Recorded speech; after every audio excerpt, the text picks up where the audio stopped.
안녕하세요. 찰리브라입니다.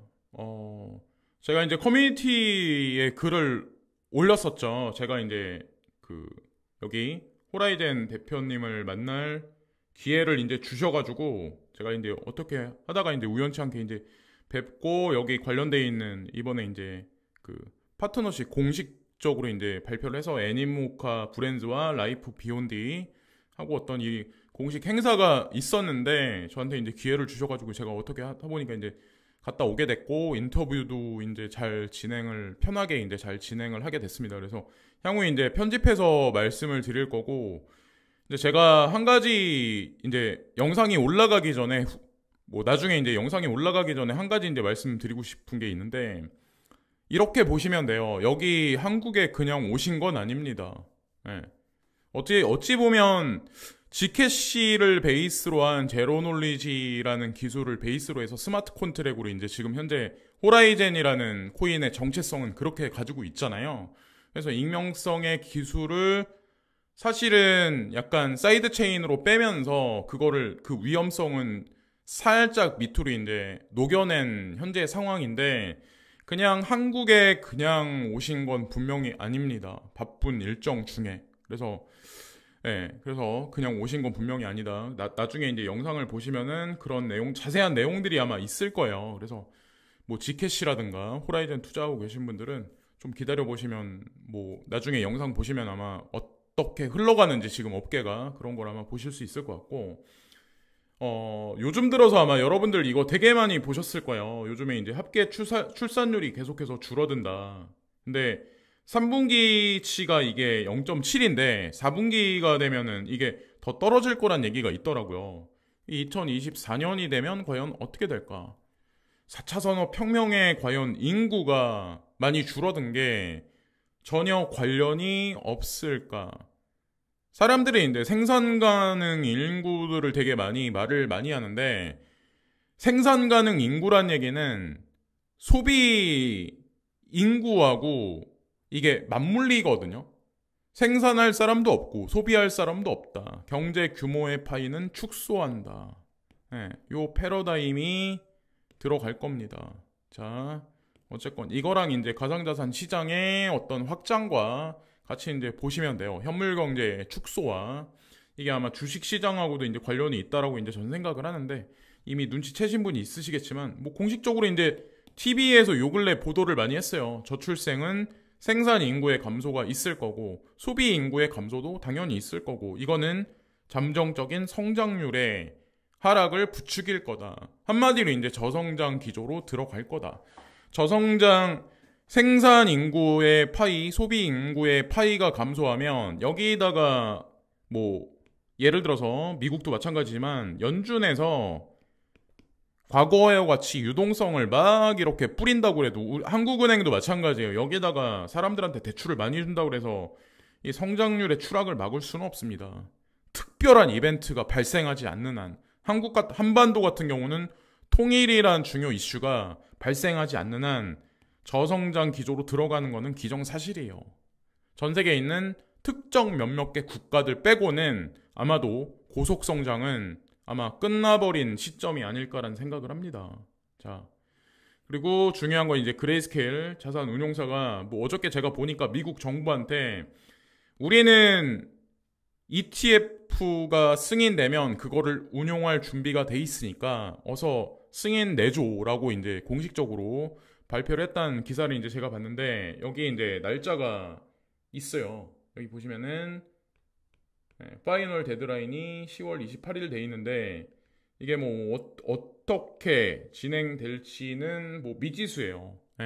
이게 뭐 또 연기가 돼가지고 뭐 다른 형식의 뭐 어떻게 될지 뭐 하여튼 뭐 3에서 6개월 내년 3월 안에는 그러니까 올 말부터 내년 3월을 넘기 전에는 ETF 현물 승인이 공식적으로 나오지 않을까라는 생각을 하는데 어쨌건 지금 나와 있는 걸로는 이렇습니다. 저는 이제 예전서부터 DCG와 베리실버트 그레이스케일 자산 운용사를 계속 좀 많이 관찰을 많이 하고 저도 관련돼 있는 코인들에 많이 투자를 해왔던 사람이기 때문에 저는 여기에 무게를 항상 블랙록보다는 좀 여기에 좀 비중이 높지 않을까? 2021년 1월 4일을 기준해서 여러분들 기억하시나요? XRP가 여기서 자 소송하고 이제 관련해서 이 전일 거예요 아마. 이 라지캡 펀드인데 이 코인들 외에 이제 XRP도 사실 여기 들어가 있었었거든요. 네, 그 다음에도 이제 변화가 좀 있긴 했지만 이제 나중에 이제 진짜 전륜발이 한쪽 승인이 아니라 완벽한 승인이 되면 라지캡 펀드에 다시 들어갈 수도 있다는 생각을 저는 이제 한편으로 하거든요. 자 여기 보면은 시점이 그러니까 진짜 오랜 기간 고생을 많이 했어요. XRP 투자하신 분들이. 네. 고생을 많이 했고 앞으로도 이 구간이 이도저도 아닌 상황이 XRP에 관련해서는 탁코인보다 늦게 상승할 수도 있고 하지만 장기 프레임으로 보면 분명히 가장 큰 수익률을 저는 가져다 줄 거라고 생각을 합니다. 네. 왜냐면 사람들 이런 게 있어요. 애를 먹이면 먹일수록 더 뒤통수도 커진다는 거죠. 네. 그래서 제가 항상 실예를 위믹스를 예를 들어서 이제 말씀을 위메이드라는 그 게임사가 조사를 해보시면 아마 아시겠지만 그렇게 허접하거나 이상한 데가 아니에요. 백커도 텐센트라는 그 백커가 분명히 존재를 하고 그렇게 막 주먹구구식으로 스캔같이 제가 보니까는 거기 그 회사를 제가 옹호하자는 의미에서 말씀드리는 게 아니라 코인 시장이라는 게 투자자가 원하는 대로 안 돼요. 항상 우회해가지고 또 다시 돌아오고. 항상 그렇기 때문에 잘 이렇게 중심을 잡으면서 잘 투자를 해야 된다는 거죠. 그리고 일본 금융청이 스테이블 코인 발행 심사 기준 구축 계획을 한다. 아시겠지만 이 뉴스가 나오고 얼마 안 가서 아마 어저께인가? 제가 보니까 미쯔비시 그룹에서 스테이블 코인을 공식적으로 빼내겠다라고 지금 표명을 했더라고요. 2024년서부터. 과연 이게 어떤 의미인지 코인 시장하고는 과연 무슨 의미인지 연결지어서 한번 보시면 좀 재미난 그림이 많이 있지 않나라는 생각을 합니다. 우리나라도 아마 빼내는 작업을 하지 않을까. 파일럿 테스트가 진행되고 있었던 걸로 알고 있거든요. 아마 공식 입장이 뉴스를 통해서 보도가 되지 않을까 생각을 합니다. 그러니까 중국은 이미 파일럿 테스트를 끝내고 빼내고 있고 그 시스템을 싱가포르에서도 그대로 지금 하고 있는 것 같더라고. 제가 보니까 뉴스를 몇몇 개 보니까. 그래서 한중일도 마찬가지로 공식적으로 이제 CBDC를 빼내는 구간까지 이제 멀지 않은 시점이다. 코인 시장하고 스테이블 코인 CBDC는 적대적인 구도가 아니라 메커니즘적으로 서로 이제 유동성을 주입해서 코인 시장 살을 찌우는 상생의 구도가 아닐까 저희 이제 개인적으로 생각을 하거든요. 보시면 이거는 지금 인프라에 관한 얘기를 이제 제가 말씀드리려고 하는데 미국 LNG의 수출이 G7 회의에서 중심 무대를 차지할 거야. 이 얘기가 있었는데 제가 이제 뭘 말씀드리려고 하냐면 이제 아시겠지만 러시아의 노드스트림이라는 가스관을 통해서 유로존으로 천연가스가 헐값에 들어갔었어요. 우크라이나 전쟁이 터지면서 노드스트림의 꼭지가 잠깁니다. 그러면서 유로존의 인플레이션이 에너지 가격의 상승과 맞물려서 같이 돌아갔었어요. 근데 웃긴 거는 어디선가는 이 LNG를 구해야 돼요. 근데 중간에 그러니까 러시아로부터 이걸 빼내지 못하니까 카타르한테 잠정적으로 가져가거든요. 천연가스를. 근데 되게 아이러니한 거는 그러다가 카타르가 러시아하고 같이 손을 잡습니다. 그러다가 다음에 에너지를 가져온 게 어디냐면 미국으로부터 이 LNG를 가지고 와요. 이게 여기 그 내용이 그대로 나와 있습니다. G7 회의에서 미국 LNG를 홍보할 것으로 보입니다. 미국의 유럽으로의 LNG 수출은 유럽이 러시아 가스를 버리면서 전년 대비 140% 증가한 560억 입방미터를 기록했다. 요 얘기를 보시면 근데 아시겠지만 러시아로부터 그냥 가스관을 통해서 헐값에 이 가스가 전달되는 거랑 이런 큰 배를 통해서 엄청 먼 거리를 대서양을 태평양을 횡단해가지고 이 LNG선이 가면 코스트가 엄청 올라갈 텐데 지금 하여튼 여기는 이렇다는 거죠. 지금 현재 G7은 이런 국면이라는 거를 이제 그냥 지나가면서 이제 말씀드리고 GBTC 마이크로 스트래티지보다 비트코인 보유량이 4배 많아. 그럼 다른 코인들은 얼마나 많이 가지고 있을까요? 비트코인을 이렇게 많이 가지고 있다는데. 과연 DCG가 실제로 진짜 파산을 할까요? 그레이스켈 자산운용사는 과연 미래가 어떻게 될까? 어떤 분들은 이제 그런 얘기들을 되게 많이, 그러니까 되게 재미난 게 뭐냐면 EDXM이 탄생하면서 사람들이 이제 가장 많이 했던 게 뭐냐면, EDXM이라는 거래소는 사실 월가의 자본이 뭉쳐져 있는 데잖아요. 그래서 위력이 있죠. 그러니까 EDXM이 탄생하면서 어떻게 보면 중국을 대표하는 거래소가 후오비일 수도 있고, 어떻게 보면 비공식적으로는 바이낸스일 수도 있는데, EDXM이 치고 나오고 블랙록이 치고 나오면 바이낸스는 사라질 거야. 상생의 구도가 아니라 적대적 구도에서 밀려날 거야 라고 많은 사람들이, 엄청나게 많은 사람들이 그런 얘기를 했었죠. USDT는 망할 거야. 이런 얘기도 되게 많이 했었죠. 예. 이제 서서히 결론이 드러나기 시작을 합니다. 적대적인 관계인지, 파일을 키워나가는 상생의 구도인지. 자, 미중의 구도를 우리가 생각하는 이분법 논리로 적용해서 해석하는 거는, 그거는 조금 이제 제가 봤을 때는 좀 배제해야 되는 어떤 그런 게 아닌가 생각을 해요. 그리고 요즘 들어서 여기 보면 트러스트 스코어라고 있는데 저스틴 선이 깊숙하게 관련돼 있죠. 후오비가 랭킹 3위로 등극을 했습니다.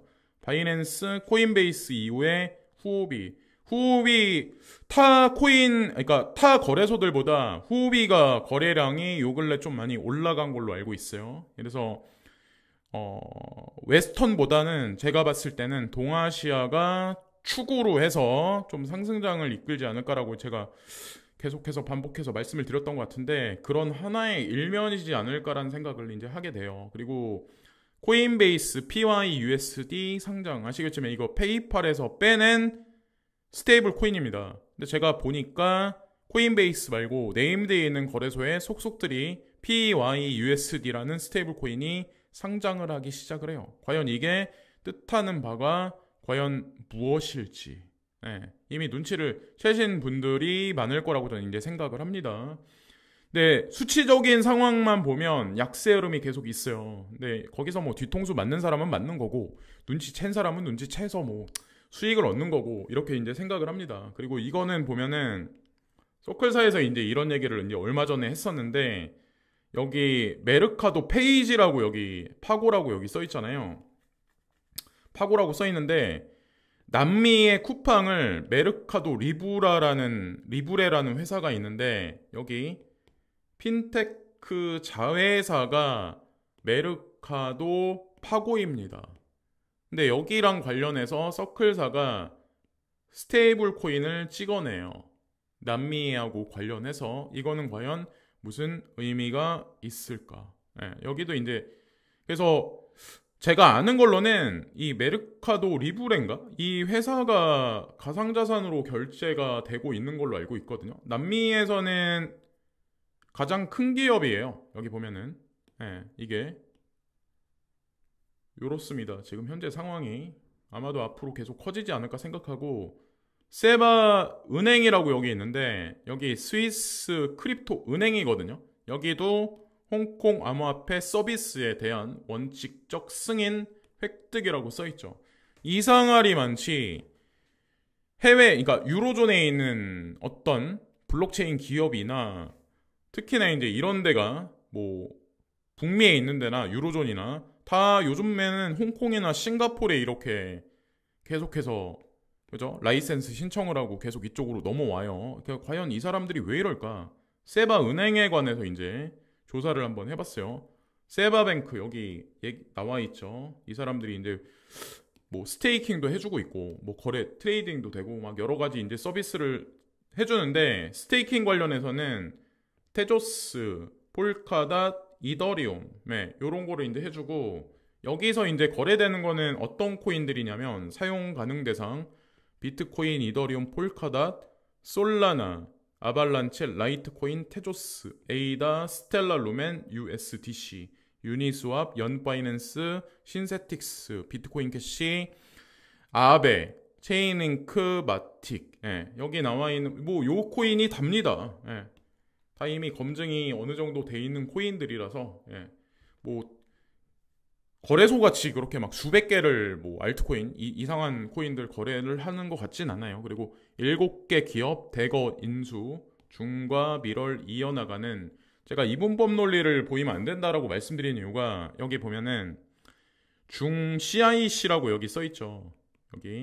여기가 어디냐면 한마디로 이제 싱가포르에도 국부펀드가 있어요. 일명 이제 테마섹이라고 하는 데죠. 그 테마섹은 DBS라는 뱅크하고 또 깊숙하게 관련돼 있습니다. 여기 지분을 거의 대부분이 테마섹이 가지고 있어요.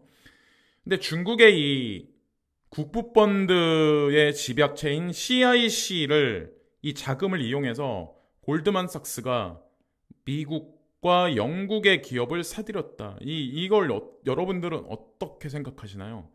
이게 도저히 이분법 논리로 이거를 해석할 수가 없죠. 되게 웃긴 거는 트럼프 대통령 때는 화웨이를 제재한다, 압수수색한다 이렇게 얘기했는데 화웨이가 어느 순간 엄청나게 커졌어요. 지금은 반도체 관련해서 바이든 행정부에서 죽인다, 제재한다 얘기를 하지만 무기한으로 연장합니다. 우리는 수없이 막 서로 적대적인 막 분쟁의 어떤 그런 뉴스를 되게 많이 봐요. 진실과 거짓 중에 과연 진실이 어떤 것일지, 여러분들이 이제 공중파 미디어에서 유명하다라고 하는 칼럼니스트, 애널리스트, 기자나 이런 분들이 관련해서 블룸버그나 영국에서 나온 매체, 특히나 이제 가디언에서 나온 헤드라인이나 소스를 보고 세상을 해석합니다. 그분들의 시각으로.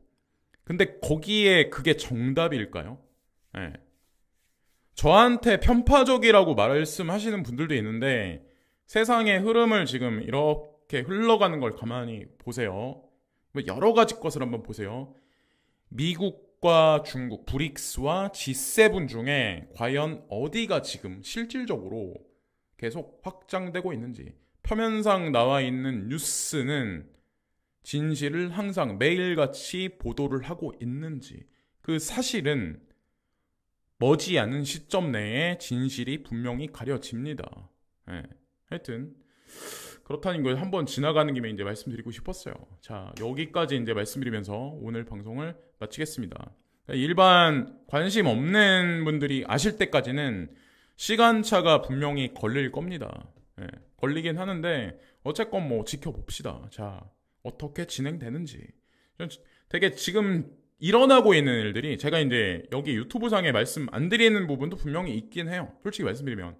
그러나 뉴스를 좀 그냥 표면상 보시는 게 아니라 하루에 한 3, 4시간 정도 이상, 그것도 이제 국내 기사 위주가 아니라 뭐 미국 거, 영국 거, 러시아 거, 일본 거 이런 거를 통틀어서 다 보는 사람들은 제가 말씀드리는 거에 관해서 아마 판단을 하실 수 있을 거예요. 어쨌건 뉴스를 보실 때도 이렇게 종합적으로 보시는 게 아마 조금 이제 방향을 보실 때 좀 좋지 않을까라는 생각을 해요. 자, 여기까지 말씀드리면서 방송을 마치겠습니다. 오늘도 이제 좋은 하루 되시고 끝까지 여태까지 이제 뭐 확고한 크립토에 관한 어떤 그 신념을 버리지 마시고 얼마 남지 않은 구간에 잘 멘탈 관리 하셔가지고 큰 수익을 모두 거두시기를 저도 이제 오늘 진심으로 기원합니다. 오늘도 좋은 하루 되시고 또 내일 영상에서 찾아뵙겠습니다. 감사합니다.